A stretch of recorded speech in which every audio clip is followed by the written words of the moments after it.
Жогорку Кеңеш депутаты Тазабек Икрамов эл өкүлдөрүнө кайра эле KG үлгүсүндөгү мамлекеттик белгилерди кайтарып берүү зарылдыгын айтып чыкты. Анткени депутат автоунаасынын номери менен элден айырмаланып турушу керек жана шайлоочулар кайсыл депутат жолугушууга келгенин билиши зарыл экен. Машина мейли, машина башкалардын баары кетти. Бирок ар бир депутатка мурдагы KG номерди кайтаруу керек болуп атат. Элдер билиш керек болуп атат, кайсы өзүнүн ошо шайлаган депутаттуу келдиби, келбеди деген. Депутаттар өздөрүнүн машинасына алыш кадап алабы, же такси менен жүрсө таксиге кадап алабы, ал өзүнүн иши болот эле да. Жогорку Кеңештин ар бир депутаттын өзүнө берилген номери болуш керек. Ушуну протоколдук негизде тапшырма берсеңиз, Мирлан Исакбекович, болбосо өкмөттөгү бардыгы жөнөкөй номерде жүрүшсүн. Бул билдирүү өз кезинде коомчулукта кызуу талкууга алынууда. Пикир билдиргендердин басымдуу бөлүгү Икрамовдун көтөрүп чыккан маселесин орунсуз деп баалап, сынга алууда. KG номерлі емес, бұл әр бір адамның қолын бұйып, осы миңе машинасынан емес, адам танылыс келсе, қылған иш-чарасынан елге танылса болады учурда. Эми бул KG номерин өзүнүн машинасына өрүп койсо, ошо депутаттар азыркы караганда жакшы иштеп кетет деп ойлойсуңбу? Жок, ойлобойсуң, эч качан ойлобойт.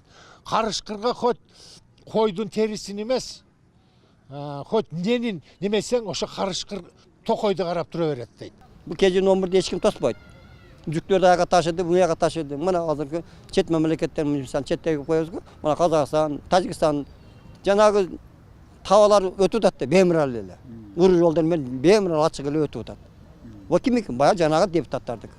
Жалпылап алганда Кыргыз парламентинин 6-чакырылышында ушул сыяктуу маселелер ортого салынган учурлар байма-бай эле орун алууда. Бири мугалимдерди сагынчыга салыштырса, башкасы жөө жүргөндөн уяларын айтып сынга кабылышкан. Келатсаң, могу жерден уялам мен, чын айткандачы.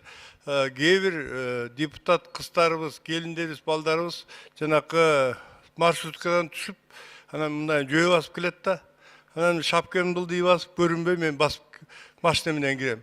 Эми ушинтип ар депутат өзүнүн билгенин, оозуна келгенин ноттой берсе, ошол депутаттар кыргыз элине керекпи деген суроону коюп, ушуну ойлоно турган убакыт келип калдыбы дейин да. Андыктан өлкөдө толгон токой көйгөйлөр турганда, болор болбос нерселерди ортого салып, зарыл маселеде көтөрүп чыгып жаткан эл өкүлдөрүнүн Кыргызстанга кереги бар беле дегендер да күн санап көбөйүүдө. Мындай парламентти таратууну талап кылгандар да арбын. Таркатып эле бериш керек буларды.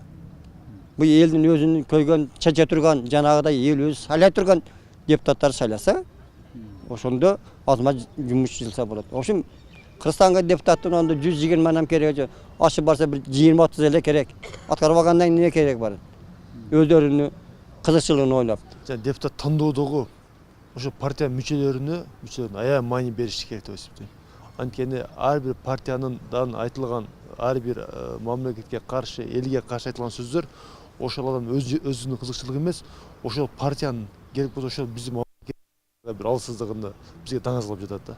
Ансыз да Жогорку Кеңешке сарпталып жаткан акча каражаттары коомчулуктун кескин нараачылыгын жараткан. 120 депутаттын санын кескин түрдө кыскартуу керектиги да айтылып келет. Ал эми парламенттеги KG номерлери болсо 2016-жылы жокко чыгарылган.